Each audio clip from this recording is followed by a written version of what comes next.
Episode 16। सुबह का समय। आदित्य का रूम। आदित्य का फोन बजता है तो वह इग्नोर कर सो जाता है, लेकिन लगातार फोन बजने की वजह से वह हाथ से टटोलते हुए फोन को रिसीव कर बोलता है, हेलो। तभी उधर से वीर की आवाज आती है, आदित्य दिन के 11 बजे बज गए हैं, हम तुझे कितना कॉल कर रहे हैं, कब उठकर आएगा और आन्या कहाँ पर है। आदित्य को तो पहले कुछ समझ में नहीं आता है, लेकिन जैसे ही आनी इसका नाम समझ में आता है वह अचानक से उसे रात की बात याद आने लगती है। तभी वह अपनी झटके से आंखें खोल देता है। वह सामने का नजारा देखता है तो एकदम से सहम जाता है और उसके हाथ पैर कांप जाते हैं। उसके मुंह से हल्की सी एक चीख निकल जाती है। वेद जो कॉल पर ही था वह उसकी चीख सुन घबरा जाता है। आदित्य, जिसने न जाने कितने लोगों को मारा था, न जाने कितनों को इन हाथों से तड़पाया था, लेकिन वह सामने का नजारा देख उसकी रूह कांप जाती है। वह सामने का नजारा देखता है तो आन्या जिंदा लाश बनी बिस्तर पर पड़ी थी। उसकी आंखें बंद थी, शायद वह बेहोश थी। उसके शरीर बदन पर इस समय एक भी कपड़ा नहीं था। उसके पूरे शरीर के चिथड़े उड़े थे, पूरे शरीर पर काटने के निशान थे। उसके होठों से खून बह सूख चुका था।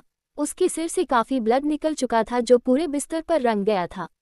उसके निचले पार्ट से काफी ब्लीडिंग हो रही थी। सीने पर लाल और काटने के निशान थे, कई कई जगह से हल्के हल्के खून जमे हुए थे। उसका पूरा चेहरा काटने से दाग बन चुका था। इस समय आन्या को कोई भी देखता तो उसकी रूह कांप जाती। आदित्य उसे देखते हुए अपना सिर नामे हिलाते हुए बोला, नहीं, मैं ये नहीं कर सकता, ये सब मैं नहीं किया है। ये बोल उसके आंखों से एक बूंद आंसू बह जाता है। वह अपने सिर के बाल पकड़ लेता है और उसे नोचते हुए बोलता है, हाँ। तभी उसे एहसास होता है कि आन्या तो ऐसे ही पड़ी हुई है। दौड़कर जाते हुए आन्या की सांसें चेक करने लगता है तो दिखता है उसकी सांसें एकदम धीमी हो चुकी थी। आदित्य एकदम से ठंडा पड़ जाता है और वह वही धम्म से बैठ जाता है। तभी गेट पर खटखटाने की आवाज आती है। वह अपने होश में आता है। वह तुरंत अपना लोअर पहन आन्या को ढकते हुए दौड़कर दूर खोलता है तो सामने वीर खड़ा था। आदित्य को इस तरह देख बोला, क्या हुआ, तू चिल्लाया क्यों? तभी आदित्य, वो वीर, वो क्या कर रहा है? तभी उसकी नज़र आन्या पर पड़ती है और वह सामने का नज़ारा देख शॉक्ड हो जाता है। भले ही आदित्य में आन्या के शरीर को ढक दिया था, पर उसका बुरी तरीके से जख्मी चेहरा साफ दिख रहा था और वीर को समझने में देर नहीं लगी कि आन्या के साथ क्या हुआ है। वीर आदित्य का गला पकड़ते हुए बोला, क्या किया है तूने उसके साथ? Call the doctor. वीर यह कह वीर आदित्य का हाथ एक झटके में अपने गले से हटा देता है। वीर भी गुस्से में बोलता है, कर दिया अपनी भड़ास पूरी, गुस्सा उतार लिया अपनी उस पर। मुझे कल रात से ही सोच कर दर्द हो रहा था, कहीं तो अन्ना के साथ कुछ गलत ना करें। आदित्य भले ही कहीं का राजा हो, भले ही वह इतने बड़े अंपायर का मालिक हो, उससे लोग थर थर कांपते हो क्योंकि वह एक माफिया था, लेकिन आदित्य की कमजोरी उसके सिर्फ दोस्त और अपने थे। वह घर पर एक नॉर्मल इंसान ही रहता था। तभी इन दोनों की तेज आवाज सुन घर में रोहन, रघु और मीना तीनों दौड़कर ऊपर आते हैं। आर्यन तो अपने किसी काम से सुबह ही चला गया था। सभी को आते देख आदित्य गुस्से में कहता है, वहीं रुक जाओ। सब के सब वहीं रुक जाते हैं। वह मीना को अंदर जाने का इशारा करता है। फिर मीना अंदर जाती है और अंदर की हालत देख वो जोर से चिल्ला देती है। कोई भी आन्या की इस हालत को देख बर्दाश्त नहीं कर पाएगा। वह दौड़कर आन्या के पास चली जाती है। तभी आदित्य बोलता है, रावी को बुलाओ। वीर तुरंत रावी को कॉल करता है। कुछ देर बाद ही रावी भागते हुए आती है क्योंकि रावी को बहुत इमरजेंसी में बुलाया गया था। रावी जान गई थी कुछ जरूरी ही बात है। तभी वह देखती है आदित्य के रूम के बाहर भीड़ लगी है। वह जाते हुए बोलती है, क्या हुआ है, क्यों मुझे इतना इमरजेंसी में बुलाने की वजह? वीर के आंखों में इस समय आंसू था। वह रावी को इशारा कर अंदर जाने के लिए कहता है। रावी को मामला कुछ गंभीर लगता है और वह बिना कुछ कहे अंदर जाती है और अंदर का नजारा देख उसके पैर वहीं जम जाते हैं। आदित्य बाहर जा सोफे पर अपना सिर पकड़ बैठ जाता है। रावी अपने डॉक्टर के अवतार में आते हुए अपने आप को मजबूत कर आन्या के पास जाती है और वह मीना से दरवाजा लॉक करने के लिए कहती है। मीना इस समय बिलक बिलक कर रो रही थी। रावी आन्या के पास जा उसके शरीर से चादर हटाती है तो वह उसके आंखों से झरझर आंसू गिरने लगते हैं। भाई, एक लड़की का दर्द एक लड़की ही जान सकती है। वह तुरंत उसके नब्ज चेक करने लगी। आन्या की सांसें बहुत ही धीमी चल रही थी। वह तुरंत उसे एक इंजेक्शन देती है और आन्या को ढककर दरवाजा खोल बाहर आती है। उसके बाहर आते ही सब उसे देखने लगते हैं। वह अपने आंसू भरी आंखों से आदित्य के पास जाती है। आदित्य उठकर खड़ा होता है और पूछता है, कैसी है? रावी खींचकर आदित्य को एक थप्पड़ मारती है जिससे आदित्य झुक जाता है। आदित्य गुस्से में तिल मिलाकर कुछ कहने ही जाता है रावी दोबारा उसे खींचकर एक और थप्पड़ मार देती है। रोहन वहां बाकी सभी लोग एकदम हैरान हो जाते हैं, पर वीर कुछ नहीं बोलता। वह अपनी लाल आंखों से आदित्य को देख रहा था। रावी रोते हुए बोलती है, तुम्हारी हिम्मत कैसे हुई, तुम उसके साथ ऐसा कैसे कर सकते हो? आदित्य बोलता है, बीवी है वह मेरी। रावी एक पल के लिए सुन हैरान हो गई, पर अगले ही पल वह बोली, बीवी है तो क्या राइट्स हो गए तुम्हें उसके साथ जबरदस्ती करने का? तुमने उसका रेप किया है, यह उसका फर्स्ट टाइम था। तुम्हें उसे माइंडली और फिजिकली कमजोर कर दिया है। उसकी सांसें बहुत धीमी चल रही है, मैं उसे नहीं बचा सकती। ये सुन आदित्य गुस्से में बगल में रखे पॉट को खींच के सामने वाले दूर पर मार बोलता है, तुम्हें उसे बचाना होगा, किसी भी कीमत पर। मैं उसे कुछ नहीं दे सकता। रावी उसका ये रूप देख एकदम से डर जाती है, बोलती है, उसे जल्द से जल्द हॉस्पिटल ले चलो। आदित्य बोलता है, नहीं, वो हॉस्पिटल नहीं जाएगी, कुछ भी करो, कुछ भी लाओ, उसको यहाँ पर ठीक करो। कुछ घंटे बाद कुछ लेडीज डॉक्टर राजवंशविला आलिया का चेकअप करती हैं और उसे ब्लड वगैरह चढ़ाया जाता है। काफी देर के बाद मिसेज सिंह बाहर आती है, जो काफी बड़ी डॉक्टर थी। वह आकर आदित्य से कहती है, ये जिसने भी किया है वह एक हैवान है। ये लड़की वर्जन थी, इसे काफी बुरी तरीके से उसका रेप किया गया है। मैंने कुछ जगह टाका चला दिया है, ब्लड भी चढ़ रहा है। कुछ घंटे बाद हो सकता है इन्हें होश जाए, पर एक बात का ख्याल रखा जाए कि फिजिकली के साथ साथ माइंडली भी वीक हो चुकी है, तो इन्हें प्यार की जरूरत है, नहीं तो इन्हें दिमाग की तौर पर ट्रॉमा हो सकती है। कुछ घंटे बाद आन्या को धीरे धीरे होश आता है। वह धीरे धीरे अपनी आंखें खोलती है, ऊपर सीलिंग को घूरने लगती है। पहले तो उसे समझ नहीं आता, वह जैसे ही हिलने को होती है उसको एक दर्द की लहर शरीर में उठ हो जाती है और उसके मुंह से एक आह की आवाज निकल आती है। उसकी साइड में बैठी रावी उसके पास आती है, बोलती है, आन्या आप ठीक है? आन्या की आंखों से झरझर आंसू गिरने लगती है और वह जोर जोर से रोने लगती है। रावी उसके पास जा बैठती है और उसका सर सहलाने लगती है। आन्या रोते हुए बोलती है, बहुत दर्द हो रहा है। रावी, अंडस को कहाँ दर्द हो रहा है? आन्या, अंडस को पूरे शरीर में दर्द हो रहा है। नीचे की तरफ इशारा करते हुए बोलती है, यहाँ बहुत ज्यादा दर्द हो रहा है, और आंख से आंसू निकलने लगते हैं। रावी की भी आंखें भर जाती हैं। प्लीज मुझे मेरी मम्मा के पास ले चलो, मुझे बहुत दर्द हो रहा है, मुझे मेरी मम्मा के पास ले चलो। वह बिलक बिलक कर रोने लगती है। आदित्य और वीर दोनों ही डोर पर खड़े देख रहे थे। आदित्य के हाथों की मुठियां कसी हुई थी। वह आन्या को इस हाल में नहीं देख पा रहा था, फिर भी उसके चेहरे से कुछ भी बयां नहीं हो रहा था। वीर उसे खींचते हुए बाहर लाया और बोला, यह क्या कर दिया तूने आदित्य? एक मासूम से उसकी मासूमियत को छीन लिया। अरे वह लड़की तो खुद तेरे जबरदस्ती शादी करने के बाद भी तुझे अपना पति मानती थी। अरे उसके साथ कुछ करना था, एक अच्छे पति की हैसियत से करते, इतनी हैवानियत दिखाने की क्या जरूरत पड़ गई थी? आदित्य गुस्से में, हम दोनों पति पत्नी के मैटर में तुम ना ही बोलो तो अच्छा है, ये बोल वह वहां से चला जाता है। उसे जाते हुए देख वीर बोलता है, भले ही तुम ये दिखाने की कोशिश करो कि तुम्हें कोई फर्क नहीं पड़ता, पर मैं जानता हूँ सबसे ज्यादा फर्क तुम्हें ही पड़ रहा है। जिस बच्ची को तूने अपने हाथ में खिलाया हो, जिस बच्ची को खोजने के लिए तूने दिन रात एक कर दी हो, भले ही तेरे प्यार पर नफरत की दीवार चढ़ी हुई हो, पर फिर भी तू कभी उसे कष्ट में नहीं देख सकता। एपिसोड 17 राजवंशविला। आन्या बिस्तर पर लेटी एकटक खिड़की की तरफ देख रही थी, जो उसकी साइड में एक बड़ी सी बालकनी की तरफ लगी था। उसी को लगातार देखी जा रही थी। मीना ने कितनी बार अंदर उसके लिए सूप लेकर आई, उससे बात करना चाहिए, लेकिन आन्या ने किसी से बात नहीं की। उसने अभी तक न कुछ खाया था न कुछ पिया था। वह वैसे ही बिस्तर पर पड़ी थी। तभी नीचे वीर मीना से पूछता है, मीना, आन्या ने कुछ खाना खाया? मीना ना में सिर हिला देती है और किचन में चली जाती है। वीर एक गहरी सांस ले किचन में जाता है और ट्रे में स्टू, सूप और जूस निकाल आन्या के कमरे की तरफ बढ़ जाता है। वीर देखता है आन्या का कमरा खुला था। वह उस रूम में जाता है। ट्रे एक साइड रख आन्या के पास जा उसके सिर पर हाथ रख बोलता है, आन्या। आन्या जो अपने ही ख्यालों में खोई थी, वह किसी आदमी का स्पर्श पा वह सहम जाती है। वह डर कर उठकर बैठ जाती है। उसके ऐसे बैठने से उसके शरीर में एक बार फिर से दर्द उठ जाता है और उसके मुंह से एक आह निकल जाती है। वह डर कर पीछे हो जाती है। वीर जो आन्या की हरकत देख रहा था, उसके अंदर बहुत तकलीफ होने लगती है। वीर कुछ बोलना ही चाहा था कि आन्या ने उससे कहा, दूर रहो मुझसे। वीर बोलता है, आन्या मेरी बात सुनो। आन्या फिर से चिल्लाकर कहती है, दूर रहो मुझसे, मैंने कहा ना मुझसे दूर रहो। उसकी यह हालत देख वीर की आंखों में फिर से आंसू आने लगता है। वह कुछ बोलना ही चाहा था कि आन्या ने गुस्से में बगल में पड़े लैंप को खींचकर वीर को मारती है। वीर जो उसके एक्शन देख समझ गया था, वह नीचे झुक तो जाता है पर उसके कंधे से होते हुए वह लैंप दूर जा गिरता है।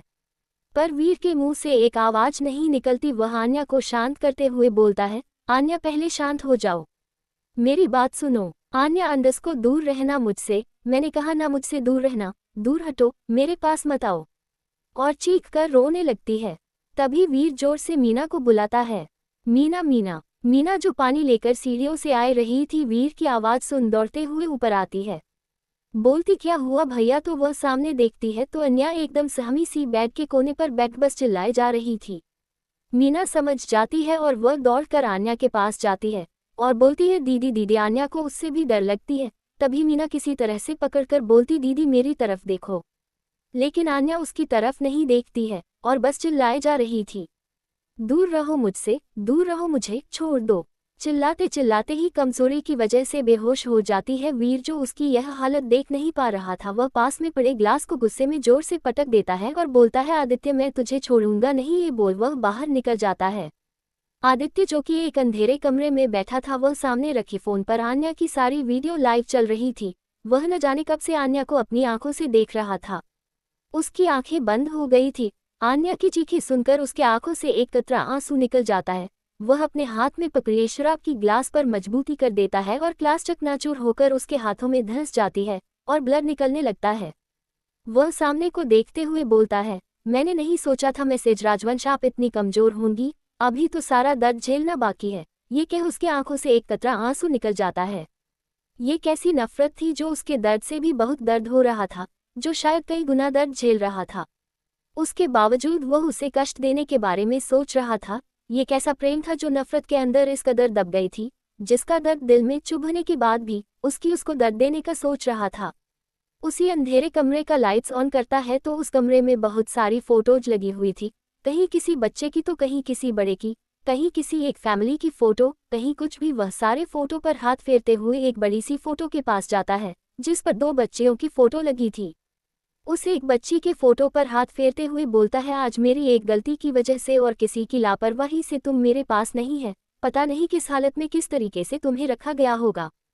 तुम उनकी आखिरी निशानी हो, मैं तुम्हें बचा नहीं पाया और इसी की वजह से मेरे से इतना गलत हो गया। फिर दूसरी बच्ची के ऊपर हाथ रखते हुए बोला मैं तुमसे सॉरी नहीं बोलूंगा, लेकिन मैं इतना तो जान गया हूं कि गलती तुम्हारी नहीं थी, तुमने जानबूझकर कुछ नहीं किया है, पर जो गलती की है उसकी सजा तो मिलनी थी ना, तो यही सजा सही।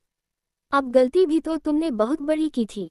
इस समय उसके हाथ में चोट लगने से फर्श पर लगातार खून टपक रहा था। आदित्य जाकर अपने बड़े से चेयर पर बैठ किसी को कॉल लगाता है और बोलता है पता चला।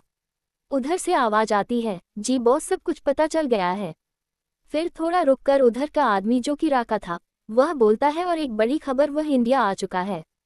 आदित्य अपनी आंखें बंद कर लेता है। उसके बाद कुछ देर बाद वह बोलता है सामान कहाँ तक पहुंचा? और सब रेडी है। राका बोलता है सिर्फ अटैक बाकी है। आदित्य प्लान बी रेडी करो। उधर से यस बॉस बोल कॉल कट हो जाता है। आदित्य अपनी कुर्सी पर लीन हो बोलता है मेरे ही राज्य में घुसकर मेरे पर ही राज करना चाहते हो, पर शायद तुम भूल गए शेर अपने गुफा में किसी को नहीं आने देता। किसी को नहीं मतलब किसी को नहीं। आदित्य मुस्कुराने लगता है। फिर अपने आईपैड में आन्या को देखते हुए, जहां रावी उसका चेकअप कर रही थी, वह बोलता है बहुत हो गया मैसेज राजवंश, ये रोना धोना, ना खाना ना पीना, ये सब ज्यादा देर मुझे बर्दाश्त नहीं हो रहा। आपको ये सब भूलना होगा। पर शायद आदित्य भी कहीं न कहीं जानता था जितना जिद्दी वह है, शायद उससे भी ज्यादा जिद्दी पैन आन्या में भरा था, और यह बात वो जानता था।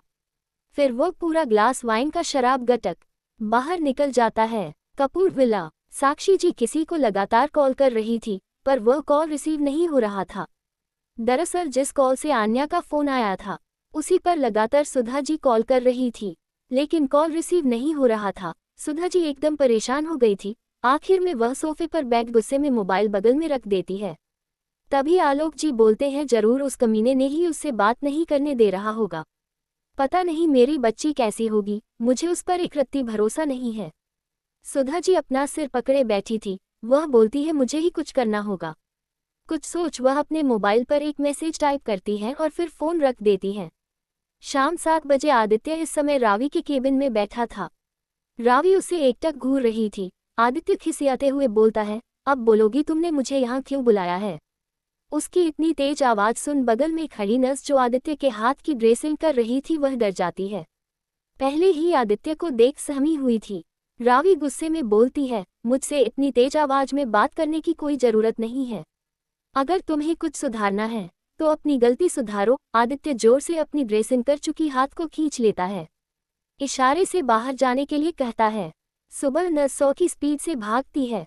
आदित्य बोलता है, कुछ ज्यादा ही जुबान चलने लगी है तुम्हारी और हाथ भी। रावी कुछ नहीं बोलती और उसकी बातों को इग्नोर कर बोलती है, देखो आन्या का खाना पीना जरूरी है, अगर वह ऐसे नहीं खाएगी तो उसकी स्थिति और भी खराब हो जाएगी और दवा का कोई असर नहीं होगा। और उसे शांत करो, उसे खुशी का माहौल दो। जो तूने अपनी इतनी घिनौनी हरकत की है ना, हो सके तो उसको उससे माफी मांगो, शायद वो तुम्हें माफ कर दे। आदित्य उसे घूरे जा रहा था। रावी बोलती है, यह मैं इसलिए बोल रही हूँ कि मैंने आन्या को इन 1-2 दिनों में जो देखा उससे इतना ही समझ पाई थी, या ऐसी वैसी लड़की नहीं है। काफी जिद्दी किस्म की लड़की है, जितनी भी चंचल है उतनी ही ज्यादा खतरनाक है। उसकी यह बात सुन आदित्य स्माइल करने लगता है। उसकी स्माइल कोई देख नहीं पाता, उसे कुछ समझाती है। उसके बाद आदित्य वहां से उठते हुए बोलता है, दोबारा से मुझे किसी फालतू चीज के लिए मत बुलाना। ये कह उठ जाने लगता है। तभी रावी का पति मोहन आता है। आदित्य को देख वह मुस्कुराता है, लेकिन उसकी गुस्से भरी आंख देख वह बेचारा खिसियते हुए बोलता है, क्या हुआ, तू इतने गुस्से में क्यों है? तभी आदित्य उसकी तरफ एक कदम बढ़ाता है तो वह अपनी 2 कदम पीछे हो जाता है। आदित्य उसे वार्निंग भरे लहजे में बोलता है, जरा अपनी बीवी को कंट्रोल में रखो, इसकी जबान और उसकी हाथ दोनों बहुत ज्यादा चलने लगी है। ये कह वह बाहर चला जाता है। उसके बाहर जाते हैं मोहन होश में आता है और रावी को देखते हुए बोलता है, अरे यार तू क्यों उससे लगती हो, एक दिन वो तेरा जान ले लेगा। रावी उसके बातों को इग्नोर कर अपना काम करते हुए बोलती है, तुम डरपोक हो। मैं नहीं, ये कह वह अपना काम करने लगती है। मोहन बोलता है, मैं डरपोक? तभी रावी, इसलिए उसकी एक नज़र देखने से तुम्हारी हालत पतली हो गई है। तभी मोहन कहता है, बस बस कुछ ज्यादा ही बेइज्जती हो गई अपने पति की, जरा अपना काम करो और आज जल्दी घर निकलना है। रवि भी अपना फाइल बंद करते हुए अपना पर्स लेती है और उसके साथ निकल जाती है। रात के 9 बजे आदित्य अपने घर पर आता है। वह अपने रूम में जाता है तो पीछे से मीना डरते हुए बोलती है, भैया दीदी ने खाना नहीं खाया है। आदित्य कुछ नहीं कहता, बस बोलता है, खाना ऊपर लेकर आओ। आदित्य ऊपर रूम में जाता है तो देखता है आन्या बैठी हुई उसी खिड़की की तरफ देख रही थी जो इस समय बाहर अंधेरा छाया हुआ था। आदित्य अंदर आता है। आदित्य की आहट आन्या को जैसे ही महसूस होती है। वह कसकर अपनी बेडशीट को पकड़ लेती है और अपनी आंखें मीच लेती है। एपिसोड 18, तुम मुझसे नफरत ही करो, प्यार की उम्मीद करना भी मत। असर का डर। अब तक हमने पढ़ा कि आन्या अपने साथ हुई जबरदस्ती को भूल नहीं पाती है। उसे पैनिक अटैक आ जाता है। आदित्य को भी इस बात का एहसास रहता है, लेकिन फिर भी अपने नफरत के आगे मजबूर आन्या को हट करने के बारे में सोचता है। आदित्य जब घर आता है उसकी आहट महसूस कर आन्या के अंदर डर समझ आता है और वह बेडशीट को मुट्ठी में कसकर भर लेती है। अब आगे आदित्य जो अपने रूम में जाता है तो देखता है आन्या एकटक उसी खिड़की को देख रही थी जहां इस समय अंधेरा छाया हुआ था। आदित्य अंदर आता है तो आन्या भी उसकी आहट महसूस हो जाती है और उसके अंदर डर समझ आता है। उसने अभी तक जो अपने आप को संभाल लिया था, लेकिन उसे सारी मंजर याद आने लगती है। वह डरकर अपने आप में सिकुड़ जाती है और अपने आप को अपने में ही समेटने लगती है। आदित्य जो आन्या की हर हरकत को देख रहा था वह अंदर बाथरूम में चला जाता है। उसके बाथरूम में जाते ही आन्या वहां से कंबल उठा अपने आप को ढक लेती है और कँपने लगती है। शायद कहीं ना कहीं वह भी जानती थी कि वह दूसरों को तो दूर भगा कर सकती थी, लेकिन जिसने उसे कैद करके लाया है वह उससे कैसे छुटकारा पाए। आन्या एक पढ़ी लिखी और एक समझदार लड़की थी। परिवार के लाड प्यार ने भले ही उसके अंदर बचपना भरा था, शायद उसकी समझदारी ही थी कि वह जबरदस्ती की हुई शादी को भी अपनाने को तैयार थी, लेकिन उसके साथ हुई इस हादसे को चाहकर भी भुला नहीं पा रही थी। कुछ देर बाद दूर खटखटाने की आवाज आती है। आदित्य बाथरूम से बाहर आता है, देखता है आन्या अपने आप को बिस्तर में कवर कर बैठी है। वह उसे देख दूर के पास चला जाता है। आदित्य को देख उसके भाव कुछ समझ नहीं आती कि उसके मन में क्या चल रहा है। वह दूर खोलता है तो मीना खाने की ट्रे लिए खड़ी थी। मीना खाने की थाली लिए अंदर झांकने की कोशिश कर रही थी। आदित्य दूर लॉक कर देता है। मीना मायूसी से अपना सर लिए चली जाती है। आदित्य खाना बेड पर रख अन्या से बोलता है, चलो उठो, बहुत हो गया। अन्या अपने आप को कसकर पकड़ी थी और एकटक जमीन को घूर रही थी। तभी आदित्य थोड़े कड़क और गुस्से भरे लहजे में बोलता है, मिसेज राजवंश बहुत हो गया। आदित्य की इतनी गुस्से भरी आवाज सुन आन्या की आंखों से आंसू आने लगते हैं। आदित्य को अब इरिटेशन होने लगी थी। शायद उसे इतना पैम्पर करना किसी को नहीं आता था। वह आन्या के पास जा उसका कंबल खींच कर फेंक देता है। आन्या रोने लगती है। आदित्य एक बार पूरा उसे ऊपर से नीचे देखता है, फिर आंखें बंद कर गहरी सांस ले बोलता है, चलो डिनर करो। आन्या हिम्मत कर ना में सिर हिलाती है। आदित्य फिर से बोलता है, तुम्हें मेडिसिन खानी है, डिनर करो। आन्या को भी धीरे धीरे गुस्सा आने लगा था। वह जिद्दी में झल्लाकर जोर से बोलती है, मैंने भी बोला मुझे नहीं खाना। आदित्य का सब्र जवाब दे गया था। वो गुस्से में तिल मिलाते हुए आन्या के पास जाता है और उसके जबड़े को जोर से पकड़ते हुए बोलता है, लगता है अपनी औकात भूल गई हो। मैंने तुम्हें कितनी बार कहा है मुझे ऊंची आवाज वाले पसंद नहीं है। मैंने तुम्हें कितनी बार कहा है तुम्हारा मेरी बात ना मानना तुम्हारे उस सो कॉल्ड परिवार वालों के लिए बहुत भारी पड़ने वाला है। तभी आन्या उसकी आंखों में देख, मैं आपसे डरती नहीं हूँ, मैं मर जाऊंगी लेकिन मैं खाना नहीं खाऊंगी। आदित्य आन्या का गला पकड़ बोलता है, मैं भी देखता हूँ तुम कैसे खाना नहीं खाती हो। ये बोल अपना मोबाइल ले उसमें एक वीडियो दिखाने लगता है जिसमें उसकी बहन अपने रूम में सोई थी। खिड़की खुला था और कोई उसके ऊपर रेड लाइट पड़ रही थी, जिससे साफ समझ में आ रहा था कि उसके ऊपर गन पॉइंट की गई है। ये देखते ही आन्या घबराने लगती है और उससे मोबाइल छीनते हुए बोलती है, यह आप क्या कर रहे हो? आदित्य मुस्कुराते हुए, शायद तुमने मुझे हल्के में जो ले लिया था। आदित्य उसके कान के पास जा बोलता है, अब सोचो यदि मेरे एक इशारे पर इसके सिर की खोपड़ी उड़ जाए तो, या फिर हो सकता है जो उसके रूम में मौजूद है। सोचो बहुत कुछ हो सकता है। आन्या गुस्से में चिल्लाते हुए, आप इतने घटिया हो सकते हो, मुझे नहीं पता था। इतनी गिरी हुई हरकत मेरे साथ करके आपको चैन नहीं मिला जो अब आप मेरे परिवार वाले को अपना निशाना बना रहे हैं। आप सच में एक नामर्द हो। आदित्य उससे पीछे से बालों से पकड़ते हुए बोला, मैं कितना मर्द हूँ और कितना नामर्द वह तुम्हें कल रात ही पता चल गया होगा, इसलिए मुझे ये डिफेंड करने की नहीं जरूरत है कि मैं मर्द हूँ या नहीं। ये बोल वह थाली से रोटी का कवर लेते हुए उसके मुंह में जबरदस्ती डाल देता है। आन्या की आंखों से आंसू बहने लगते हैं और ना चाहते हुए उसे चबाने लगती है। उसके होठों में इतना दर्द था कि उसे खाने में भी तकलीफ हो रही थी। वह बोलती है, मैंने जिंदगी में किसी से नफरत नहीं की जितनी आपसे मेरी नफरत बढ़ती जा रही है। आदित्य उसके मुंह में दूसरी कवर डालते हुए बोलता है, मैं भी चाहता हूं कि तुम मुझसे नफरत ही करो और प्यार की उम्मीद तो मुझसे करना मत। आन्या भी उसे गुस्से में देखते हुए बोलती है, प्यार के लिए इंसान को इंसान होना चाहिए, न कि हैवान। मुझे आप जैसे हैवान से नफरत होती है। आदित्य भी उसके मुंह में कवर डालते हुए बोलता है, अब तक तो तुम मेरी हैवानियत जान ही चुकी हो, अब इस जेल की आदत डाल लो, तुम्हें इसी के साथ और ऐसे ही जीना है। आन्या भी बोलती है, एक दिन इस जेल से मैं आज़ाद होकर दिखाऊंगी और आपको बर्बाद करके दिखाऊंगी। आदित्य भी उसको देखते हुए बोलता है, वह तो वक्त बताएगा कि कौन बर्बाद होता है और कौन आबाद। धीरे धीरे खाना खिला देता है और पानी पिलाता है। अन्य बोलती है, मुझे घिन आ रही है आपके हाथों से खाना खाने में। आदित्य भी बोलता है, चाहे कुछ भी लगे करना तो तुमको वही है जो मैं चाहता हूँ। ये बोल उस साइड में रखा मेडिसिन खोल उसके मुंह में डाल उसको पानी पिला देता है। उसके बाद लाइट्स ऑफ कर आन्या को बिस्तर पर धकेल देता है। आन्या घबरा जाती है। आदित्य उसे अपने पास खींच उसको अपने सीने से लगा कर लेता है।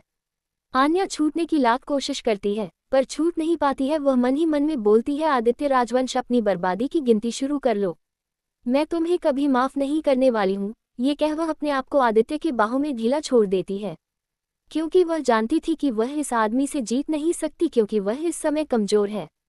और अपनी आंखें बंद कर लेती है तो वही आदित्य उसकी फाइट ना करने पर विनिंग स्माइल कर देता है और किसी को मैसेज कर आई एम कमिंग सून उसको बाहों में पकड़े सो जाता है।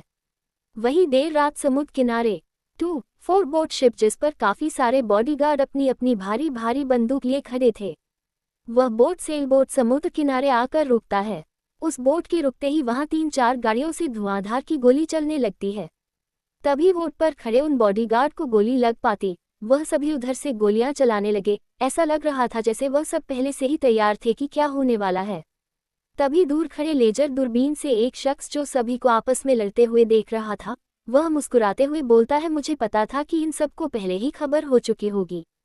कोई बात नहीं, मैं भी कोई कच्चा खिलाड़ी नहीं हूँ। ये कह वह मैसेज करता है। उसके मैसेज करते हैं वहां पर पता नहीं कितनी दर्जनों गाड़ियां आके रुकती है और सारे वोट को घेर लेती हैं। वह आदमी जोर जोर से हंसने लगता है और माइक से बोलता है, बंदी बना लो सबको। तभी एक शख्स आके बोलता है, इतनी जल्दी भी क्या है, जरा हमसे भी तो खेल लो। उस शख्स को देखते ही सभी की आंखें बाहर आ जाती है, सभी एक कदम डरकर पीछे हो जाते हैं। तो सभी सामने देखते हैं, दो आदमी अपने जेब में हाथ ही डाले वहां खड़े थे। वह मुस्कुरा रहे थे। उन दोनों को देख वहां सारे खड़े बॉडीगार्ड डर से कांपने लगते हैं। तभी वह आदमी माइक से बोलने लगता है, वह बिना हथियार लिए चले हो शिकार करने बच्चा समझा है क्या। उसमें से एक शख्स जो कि आदित्य था वो हंसते हुए बोलता है, जो खुद बिल में छुपकर बातें कर रहा हो उस पर यह बात शोभा नहीं देता। तभी दूसरा शख्स जो कि राका था वह बोलता है, चूड़ियां पहन के तुझे लड़ने आता है, हमें नहीं, हम तो शेर हैं जो तेरे सामने खड़े हैं, लेकिन तू पीठ पीछे दुबक कर बैठा है साला। हिम्मत है तो सामने आ, तेरी हेकड़ी निकालता हूँ। तभी वह आदमी गुस्से में बोलता है, कमीने बहुत जल्द तेरे सामने आऊंगा, अभी तो तू खुद को बचा ले। तभी आदित्य मुस्कुराते हुए बोलता है, जो चीज मेरा है ही नहीं उसे क्या बचाना, बचाना तो तुझे चाहिए। तभी वह आदमी एकदम से शांत होकर बोलता है, क्या मतलब है तेरा। तो आदित्य बोलता है, वह तो तुझे समझना चाहिए ना, क्योंकि हम तो बच्चे हैं और समझदार तो तू है। ये कह वह जोर जोर से हंसने लगता है। उसकी हंसी सुन वहाँ सारे आदमी डर से कांप जाता है। वह जब तक समझ पाता तब तक वो तीनों चारों जो बोट थी, जोर की आवाज से ब्लास्ट हो जाती है और आग की लपटें निकलने लगती हैं। वह आदमी उस आवाज को सुन उसका फोन गिर जाता है। तभी उस आदमी के दूसरे कॉल पर फोन आता है। वह फोन रिसीव करता है तो उधर से कुछ बात कही जाती है, बॉस हमारा सारा हथियार आदित्य ने अपने कब्जे में ले लिया है। जिसे सुन वह चिल्लाते हुए अपने अगल बगल का सामान फेंकते हुए बोलता है, आदित्य राजवंशी तूने ठीक नहीं किया। तूने मेरा ही सामान लाकर, मुझे ही बेवकूफ़ बनाकर मेरे ही सामान को बर्बाद किया। अब तू अपनी उल्टी गिनती शुरू कर। राका आदित्य को देखते हुए, क्या प्लान बनाया तूने, उसी का माल, उसी के सामने, उसी के हाथों तूने खाक करवा दी और उसे ही पता नहीं चला। आदित्य बोलता है, शेर शांत है इसका मतलब यह नहीं कि वह डर गया या कमजोर है। उसे अपने दुश्मनों को किस तरह चबा चबा कर खाना है ये सोचने में थोड़ा तो समय लगेगा ना। ये बोल वह हंसने लगता है। राका बोलता है, क्या गजब का डायलॉग मारा। वह दोनों वहां से निकल जाते हैं। वह समुद्र की दूसरी छोर पर जाते हैं। वहां पर कई गाड़ियां आकर रुकती है। तभी वहां पर पुलिस की गाड़ी आती है। राघव दुबे जो कि बड़ा ऑफिसर था, वह आकर आदित्य के सामने हाथ मिला बोलता है, हेलो मिस्टर राजवंश, thank you for helping me. ये बोल वह एक वोट है, उसके सारे पुलिसकर्मी वोट खोलते हैं तो वहां से कम 25 से 30 लड़कियां बाहर निकलती है और एक टू बोट में पूरी की पूरी बंदूक की माल भरी हुई थी। तभी एक पुलिसकर्मी आकर उस पुलिस से कहता है, साहब इसे क्या करना है। ऑफिसर बोलता है, यही तो डील हुई थी कि लड़कियों के बदले हमें इनका माल इनके गोदाम तक पहुंचाना है। तभी उसका जूनियर ऑफिसर बोलता है, क्या दिमाग लगाया है मिस्टर राजवंश ने। तभी उसके कंधे पर हाथ रखते हुए राका बोलता है, ऐसे ही वह सर द माफिया किंग नहीं है। एपिसोड 19, जो आपने मेरे साथ किया मैं ना भूलूंगी और न ही भूलने दूंगी। अब आगे। सुबह का समय। आदित्य अपना वर्कआउट कर अपने रूम में आता है तो देखता है आन्या बिस्तर पर सिकुड़ कर सोई हुई है। आदित्य एक गहरी सांस ले बाथरूम में जाता है, फ्रेश हो शावर ले वह बाहर आता है। वह इस समय सिर्फ बाथरूम में था। आदित्य ईवल स्माइल कर आन्या के पास जाता है और गिलास में रखा पानी आन्या के ऊपर उड़ेल देता है। आन्या हड़बड़ा कर उठ जाती है। पहले तो उसे कुछ समझ नहीं आता, फिर वह जब सामने देखती है तो आदित्य बाथरोब में खड़ा है तो उसे देखने लगती है, पर कुछ देर बाद ही वह अपनी नजरें हटा देती है। उसे याद आता है कि कल रात आदित्य ने क्या हरकत की थी। ये सोचते ही वह गुस्सा और नफरत से आदित्य को देखने लगती है। आदित्य अपने लिए नफरत आन्या की आंखों में देख पा रहा था। वह उसे इग्नोर कर बोलता है, मिसेज राजवंश, एक अच्छी पत्नी इतनी देर तक सोती नहीं है। उठो और मेरे लिए नाश्ता तैयार करो। मैंने मेड इसलिए नहीं रखा है कि तुम आराम कर सको, जाओ उसके साथ मिलकर घर का काम करो। आन्या कुछ नहीं कहती है, वह पहले से बेहतर महसूस कर रही थी। वह धीरे से उठती है और बाथरूम की तरफ चली जाती है। आदित्य उसे एक नज़र देख बालकनी में चला जाता है। तभी आन्या नहाकर बाथरूम से आती है तो देखती है बेड पर उसके लिए कपड़ा रखा गया था। मीना ही आन्या के लिए कपड़े खरीदने गई थी और वह कपड़े रख कर चली गई थी। अरे उस कपड़े चेंज कर नीचे चली जाती है। आन्या नीचे जाती है तो देखती है कि रघु और मीना में कुछ बहस चल रही थी। वह उन दोनों को इग्नोर कर किचन की तरफ चली जाती है। तभी रघु आन्या को देखता है तो मीना को कुछ इशारा करता है। मीना आन्या के पीछे किचन में चली जाती है। आन्या किचन में जा कुछ ढूंढने लगती है। तभी मीना बोलती है, क्या हुआ दीदी, कुछ चाहिए आपको। आयु अंडस्को तुम्हें सैंडविच बनाना आता है। मीना हाँ में सिर हिलाती है। मुझे बताओ कैसे बनाते हैं सैंडविच। मीना अंडरस्कोर दीदी वह तो मैं बना दूंगी, आप जाकर आराम करिए। आन्या थोड़ा रूखे स्वर में बोलती है। मीना मैं भी यहाँ तुम जैसे में से एक हूँ। मीना कुछ नहीं कहती और वह उसके साथ मिलकर बनाने लगती है। कुछ देर बाद डाइनिंग टेबल पर आदित्य सूट बूट में तैयार होकर अपने बड़ी सी चेयर पर बैठ जाता है। तभी वीर, आर्यन और रोहन सभी तैयार होकर ब्रेकफास्ट के लिए बैठ जाते हैं। तभी आन्या और मीना ब्रेकफास्ट टेबल पर लाकर रखती है। आदित्य आन्या को देखता है तो देखता ही रह जाता है। आन्या पिच कलर के सूट, लेगी और पिच ओढ़नी में काफी सुंदर लग रही थी। उसके बाल इस समय गीले थे, जिसका पानी अभी भी हल्का हल्का टपक रहा था।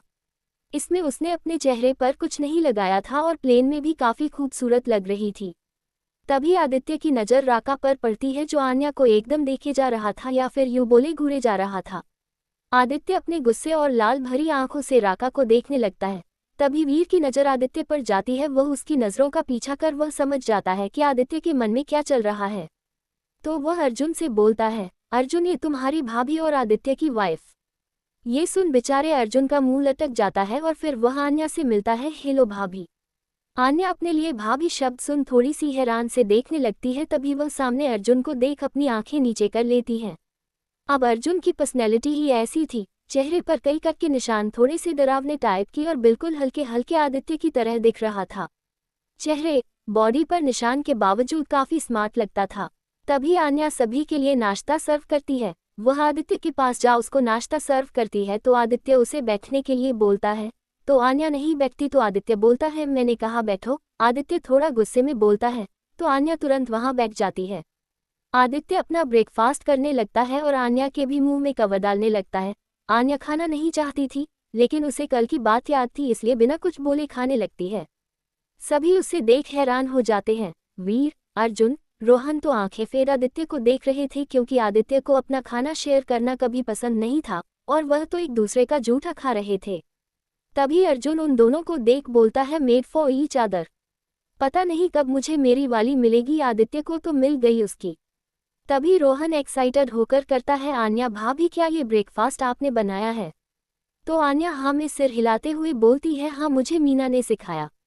रोहन अंडस को बहुत टेस्टी है। आने कुछ नहीं कहती, बस जबरदस्ती मुस्कुरा देती है। पर इधर आदित्य गुस्से में उबाल कर रह जाता है। वह मन में सोचता है मुझसे इतनी नफरत, मुझसे बात करने में इतनी तकलीफ और दूसरे की बातों पर मुस्कुराया जा रहा है। Not bad. ब्रेकफास्ट कर आदित्य अपने रूम में ऊपर चला जाता है। फिर वह नीचे आ टैबलेट खोल आन्या को देकर बोलता है इसे खाओ। आन्या दवा खा लेती है। तभी आदित्य के हाथ में एक पेपर था, वह आन्या को देते हुए बोलता है ये लो तुम्हारे कॉलेज का एडमिशन पेपर।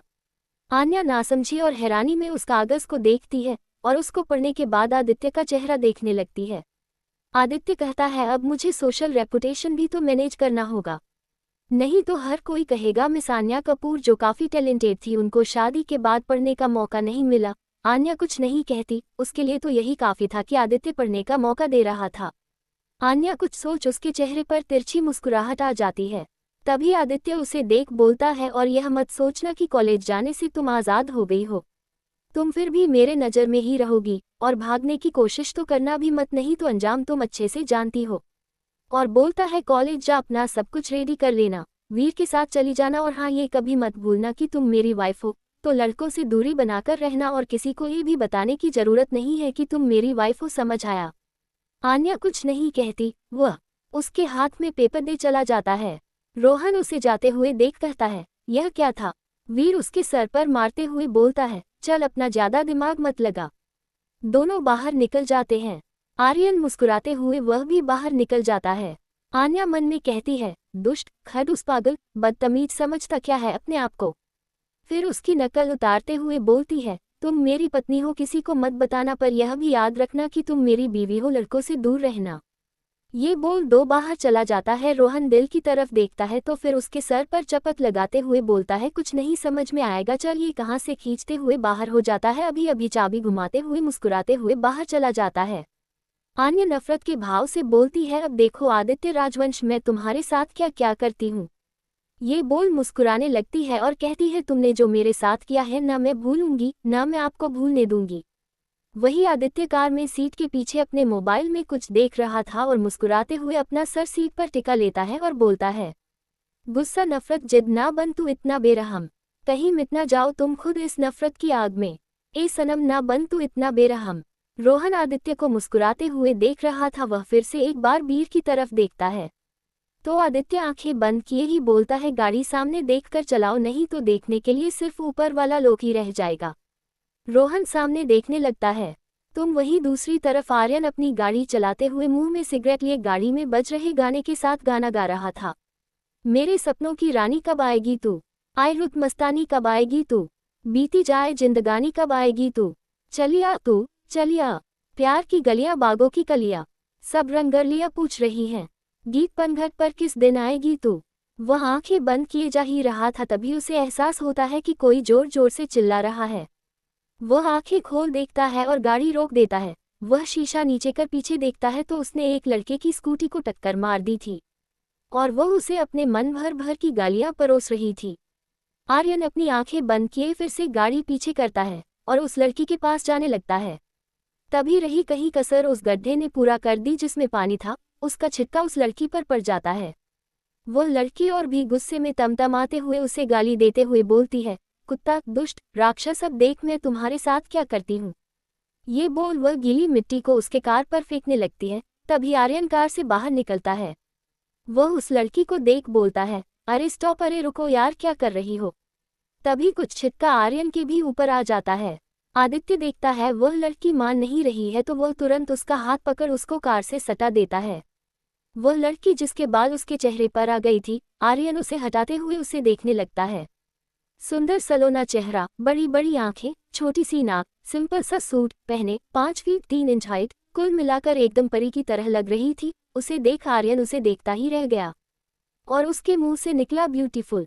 तभी वह लड़की आर्यन को ढकेलते हुए बोलती है, छिछोरा लड़की देखी नहीं उसे ब्यूटीफुल कहने लगा। तेरी तो ऐसी की तैसी, तेरी हिम्मत कैसे हुई मेरी गाड़ी को टक्कर मारने की। फिर अपनी गाड़ी को देखते हुए रुआसा आवाज में बोलती है, कितनी मेहनत से मैं और मेरी फ्रेंड इसे मिलकर खरीदे थे, लेकिन इतनी बड़ी बड़ी आंखें दी है भगवान ने, दिखाई नहीं दिया मेरी गाद। हाय रे मेरी धन्नो। आर्यन उसे चुप रहने का बोलता है लेकिन वो लड़की बोलती ही जाती है। आर्यन इरिटेट हो चुका था इसलिए वह उस लड़की का हाथ पकड़ उसका चेहरा ऊपर कर उसके होठों पर होठ रख देता है। वह लड़की एक बार के लिए शांत हो जाती है, फिर उसके कंधे पर जोर जोर से मारने लगती है। लेकिन आर्यन जो सिर्फ उस लड़की को चुप कराने के लिए ऐसा करता है, पता नहीं क्या ऐसी खुशबू थी उस लड़की हुई कि वह उसे कमर से पकड़ जोर जोर से किस करने लगता है। काफी लोग आ रहे थे, जा रही थी और किसी को किसी से मतलब नहीं था। कुछ देर बाद आर्यन उसे छोड़ता है और उसके बाल ठीक करते हुए कहता है, ज्यादा बोलोगी तो ऐसा ही हाल होगा। ये बोल अपनी पॉकेट से नोट निकाल उसके हाथ में देते हुए, तो जाकर उसकी मरम्मत करा लेना और अपने दिमाग की भी। ये कह कार में बैठ चला जाता है। वह लड़की उसे जाते हुए देखते रह जाती है और गुस्से में बोलती है, तू मिल साले कमीने, फिर तुझे बताती हूँ कि किसका दिमाग ठीक करना है किसका नहीं। एपिसोड 20 राजवंश कॉर्पोरेशन। आदित्य अपने ऑफिस में बैठा काम कर रहा था, तभी कोई दूर नॉक करता है। आदित्य कम इन मुस्कुराने लगता है जैसे उसे पता हो कि कौन आने वाला है। तभी अंदर एक लड़की बड़े ही स्टाइल से, जिसने व्हाइट शर्ट और ब्लू पैंट बड़े ही करीने से पहनी हुई थी। इससे पता चलता था कि वह कितनी स्टाइलिश है, चेहरे पर चमक देखने लायक थी। तभी वह लड़की आदित्य को देख बोलती है, हेलो मिस्टर राजवंश। ये बोल अपने बाल बड़ी नजाकत से पीछे करती है। आदित्य सामने देखता है तो वह लड़की जो लगातार उसे देख रही थी। आदित्य अपने चेयर पर सिर टिकाते हुए बोलता है, बैठिए मिस दीप्ति चौहान। दीप्ति चौहान अंडस्को, तो आपको मेरा नाम भी पता है। आदित्य अंडस्को क्या करे, सबका पता रखना पड़ता है। ये बोल मुस्कुराता है। दीप्ति तो उसकी मुस्कुराहट की को देखते ही फ्लैट हो जाती है। तभी दीप्ति धीरे से और काफी नजाकत से चेयर पर बैठती है और फाइल आदित्य की तरफ खिसकाते हुए बोलती है, यह मुझे मिस्टर सिन्हा ने फाइल देकर भेजा है, आप एक बार इसे पढ़ ले। ये बोल वो अपने शर्ट के बटन खोल बोलती है, कितनी गर्मी लग रही है। आदित्य एक नज़र उसको देख मुस्कुराने लगता है और मन में बोलता है, कितनी गिरी होती है लड़कियां। वाह, मिस्टर खन्ना काम करवाने का अच्छा बहाना ढूंढा है। आदित्य बोलता है, कुछ ज्यादा ही गर्मी नहीं लग रही है मिस दीप्ति। दरअसल दीप्ति मिस्टर सिन्हा की असिस्टेंट और स्लग दोनों थी, ये बात आदित्य जानता था। वह मुस्कुराकर आदित्य के पास जाती है और उसके गोद में बैठते हुए उसके चेहरे पर हाथ फिरते हुए बोलती है, अगर आप जानते हैं कि मेरे अंदर इतनी गर्मी है तो उसे ठंडक भी आप ही दे दे। आदित्य उसको एक नज़र देखता है और उसके बालों को पीछे से पकड़ते हुए अपने चेहरे के पास लाते हुए बोलता है, मैं कभी किसी की यूज़ की हुई चीज़ को अपने आसपास तक भटकने नहीं देता। तुम तो सीधे आकर मेरी गोद में बैठ गई। ये तो गलत बात है मिस दीप्ति। चच। दीप्ति को उसकी बात सुन अंदर तक एकदम से डर फैल गया, क्योंकि वह ये बात सुनी थी अगर आदित्य किसी को छू ले तब तो अच्छी बात है, और यदि वह किसी को रिजेक्ट किया तो उसकी जिंदगी बद से बदतर हो जाएगी। उसके चेहरे का उड़ा हुआ रंग देख आदित्य जोर जोर से हंसने लगा। उसकी हंसी इस समय किसी राक्षस से कम नहीं लग रही थी। दीप्ति उठकर जाना चाहती थी, तभी आदित्य उसे जोर से पकड़ते हैं बोलता है, क्यों, अब क्या हुआ, चेहरे का रंग क्यों उड़ा हुआ है? क्या तुम्हें अब अपनी गर्मी शांत नहीं करनी है? कोई बात नहीं, यदि मैं ना सही तो कोई दूसरा ही सही। यह कह वह एक बटन प्रेस करता है, जिसके 1 मिनट बाद ही 3-4 आदमी जो हटे कट्टे होते हैं वह अंदर आ जाते हैं। इन सब को देख दीप्ति की हालत खराब हो गई। कहीं ना कहीं वह समझ गई कि उसके साथ क्या होने वाला है। वह आदित्य से बोलती है, मिस्टर राजवंश प्लीज। तभी आदित्य हंसते हुए बोलता है, प्लीज मेरे सामने नहीं, उन सबके सामने करना। ये कह उसको नीचे धकेल देता है, जैसे कि वह कोई गंदी चीज हो। वह दर्द से चिल्ला उठती है। आदित्य उन सारे बॉडीगार्ड को इशारा करता है जो आते ही समझ गए थे उन्हें क्या करना है। वह अपनी हवस भरी नजरों से उस लड़की को देखने लगते हैं। आदित्य उनको इशारे में कहता है, जाओ और पार्टी करो। वह सब दीप्ति को ले जा उठाकर पीछे वाले रास्ते से चले जाते हैं। ऐसा नहीं है कि आदित्य लड़कियों के प्रति इतना निर्दयी था, वह उन्हीं लड़कियों के साथ सोता था जिनको जरूरत और जो अपनी मर्जी से आती थी, जिसकी वह कीमत अदा करता था। लेकिन जो सिर्फ फायदे के लिए किसी के भी साथ सोना चाहती थी, वह उनसे सख्त नफरत करता था। वह कभी भी बिजनेस को एक अयाशी के तौर पर नहीं करना चाहता था। उसके बिजनेस का भी एक वसूल था, ईमानदारी से सब कुछ करना। यदि आपका प्रेजेंटेशन, आपकी सोच समझ सही है तो वह उसमें इन्वेस्ट जरूर करता था। और यहीं पर मिस्टर सिन्हा मात खा गए। इस प्रोजेक्ट को आदित्य इनकार कर चुका था। उन्होंने अपनी स्लट को भेजकर यह सोचा कि आदित्य एक प्लेबॉय है, उसके जरिए वह अपना कॉन्ट्रैक्ट साइन करवा देंगे, पर वह यहाँ पर गलत निकले। तभी आदित्य का फोन रिंग होता है। उधर से रोहन कहता है, सर आपसे दरोगा मिलना चाहता है। आदित्य उसे भेजने के लिए बोलता है। तभी कुछ देर बाद डोर लॉक होता है। आदित्य आने की परमिशन लेता है तो दरोगा साहब अपनी वर्दी में अंदर आते हैं। वह आदित्य से हाथ मिलाते हैं। आदित्य उन्हें बैठने का इशारा करता है। तभी दरोगा मिस्टर शिंदे आदित्य से बोलता है, आदित्य हम आपका शुक्रिया कैसे करें, हमें यह नहीं समझ आ रहा है। आदित्य मुस्कुराते हुए बोलता है, क्यों, क्या हुआ दरोगा साहब, हमने आपकी कौन सी मदद कर दी जो आपने हमारी शुक्रिया अदा करना चाहते हैं?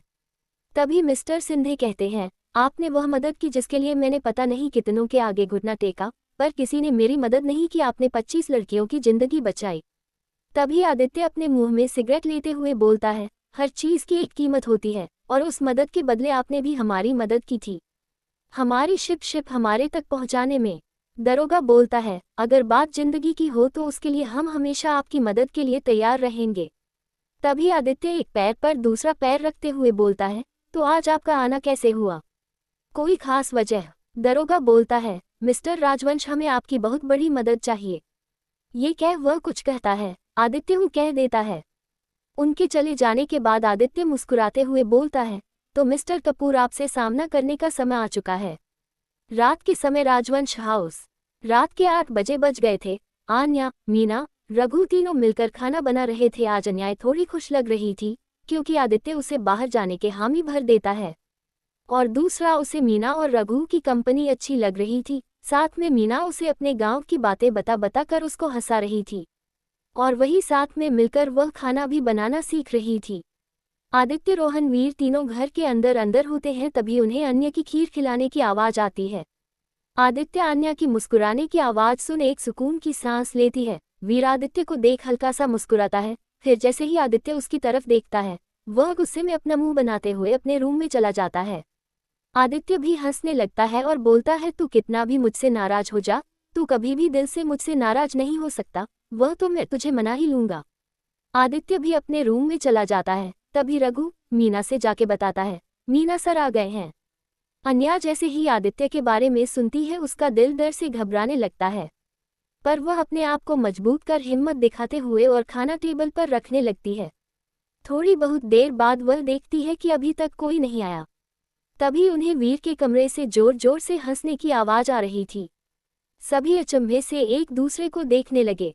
तभी तीनों वीर के कमरे के दरवाजे के बाहर पहुंचते हैं तो देखते हैं दरवाजा खुला था। वह अंदर जाते हैं तो वहां का नजारा देख आन्या तो देखती ही रह जाती है। वह देखती है कि वीर जमीन पर लेटा हुआ था और आदित्य उसके ऊपर चढ़ उसको जबरदस्ती पकड़ गुदगुदी कर रहा था और वीर जोर जोर से हंस रहा था। रोहन दूर से उन दोनों की वीडियो बना रहा था क्योंकि बहुत कम ही मौका मिलता था जब आदित्य और वीर ऐसे रहते हैं। आदित्य उसे बार बार कह रहा था अभी तू माना कि नहीं। वीर हंसते हंसते ही बोलता है अच्छा अच्छा ठीक है मैं मान गया और छोड़ मुझे गुदगुदी मत कर। वीर को गुदगुदी बहुत पड़ती थी यह बात आदित्य जानता था और आदित्य उसकी इसी कमजोरी का फायदा उठा उसे हर बार मना लेता था। आदित्य को इस तरह से हंसता देख आन्या चौंक जाती है। उसके चेहरे पर भी आदित्य को हंसते देख एक मुस्कान आ जाती है, पर जैसे ही उसे कुछ याद आता है वह अपना मुंह मोड़ चली जाती है। तो वही वीर अपना पेट पकड़ बैठ जाता है। आदित्य भी बेड से सिर टिक कर बैठ जाता है। वीर बोलता है मैं एक शर्त पर मान जाऊंगा कि तू उसे कभी भी इस तरीके का टॉर्चर नहीं करेगा। आदित्य फिर से तू उसे कहता है क्यों इन मामलों में पड़ रहा है। वीर अंदस को मैंने उसे अपना बहन माना है और अपनी बहन की हालत में ऐसे नहीं देख सकता। तेरी मैं कमजोरी जानता हूँ इसलिए मैं एक बार मान जाता हूँ, पर यदि किसी और ने उसके साथ ऐसा किया होता तो मैं उसका बोटी बोटी काटकर कुत्तों को खिला देता। आदित्य उसे घूर कर देखता है पर कुछ कहता नहीं है। वीर शांत हो जाता है। आदित्य कुछ देर बाद बोलता है ठीक है जैसा तू कह रहा है वैसा करूँगा, अब तू मुझसे नाराज मत होना। वीर कुछ नहीं कहता आदित्य के गले लग जाता है। तभी रोहन कहता है अच्छा अकेले अकेले और मैं। तभी आदित्य कहता है तुझे वीडियो बनाने से फुर्सत मिले तब ना। रोहन भी जाकर उन दोनों के ऊपर चढ़ गले मिल जाता है। वीर रोहन की टांग खींचते हुए बोलता है अब तक राका होता तब तो वह तुझे अर्जुन के पास भी नहीं आने देता। आदित्य और रोहन दोनों उसे घूर कर देखते हैं।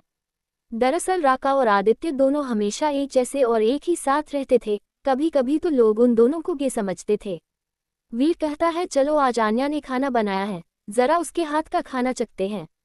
तीनों उठकर डाइनिंग टेबल पर चले जाते हैं। वह देखते हैं तीनों एक साथ खड़े हो उन सब का इंतजार कर रहे थे। तभी वह डाइनिंग टेबल पर पहुंचते हैं। आदित्य चेयर पर बैठता है, सभी अपने अपने कुर्सी पर बैठ जाते हैं। तभी आदित्य आन्या को बैठने का इशारा करता है तो वीर भी अन्य को इशारा करता है बैठने का। आन्या भी बैठ जाती है और साथ में मीना और रघु खाना परोसने लगते हैं। आदित्य खाना खाता है तो अपनी आंखें बंद कर लेता है। उसे खाना बहुत पसंद आता है पर वह कुछ कहता नहीं, खाना खाने लगता है और साथ में आन्या को भी खाना खिलाने लगता है। आन्या खाना तो नहीं चाहती थी पर वह मजबूरी में आदित्य से बिना बहस किए हुए खाना खा लेती है। वीर खाने की तारीफ करता है। आन्या मन ही मन बहुत खुश होती है। सभी अपने रूम में चले जाते हैं। आदित्य पहले अपने रूम में चला गया था। आन्या अपना काम कर डरते घबराते हुए अपने रूम में जाती है तो देखती है आदित्य बालकनी में किसी से बात कर रहा था। रूम में कोई सोफा भी नहीं था। वह तुरंत बेड पर जाती है और लेटकर पूरा कंबल सिर तक ओढ़ लेती है। आदित्य जब बात कर अंदर आता है तो आन्या को बेड पर इस तरह लेटा देख मुस्कुराने लगता है। वह अपना मोबाइल एक साइड रख बेड पर बैठ लाइट्स ऑफ कर देता है। आन्या डर से कांपने लगती है। आदित्य उसका कंबल हटा उसे अपने एकदम पास खींच लेता है। आन्या की पीठ इस समय आदित्य की तरफ थी। वह उसे कमर से पकड़ एकदम अपने पास खींच लेता है। आन्या कपकपने लगती है, उसे पसीना आने लगता है। आदित्य उसके बालों को एक साइड कर उसकी गर्दन को चूमने लगता है। आन्या की रोने की आवाज आने लगती है। आदित्य रुक जाता है और अपने आप को कंट्रोल कर बोलता है रिलैक्स मैसेज राजवंश, मैं कुछ नहीं कर रहा, नाउ स्लीप। ये कह उसे एक झटके में अपने तरफ करके अपने सीने से सटा लेता है। आन्या उसे छुड़ाने की कोशिश बिल्कुल नहीं करती क्योंकि उसे अच्छे से पता चल गया था वह आदित्य से जीत नहीं सकती। इधर इन दोनों की रात एक सुकून की रात थी तो वहीं दूसरी तरफ फार्म हाउस में सनाया एकदम परेशान थी क्योंकि कुछ दिनों से आदित्य उसके पास नहीं गया था। सनाया बोलती है कहीं आदित्य अपने पत्नी के वजह से तो मेरे पास नहीं आ रहा है। यदि यह वजह हुई आदित्य तो मैं तुम्हारी बीवी को तुमसे बहुत जल्द अलग करूंगी।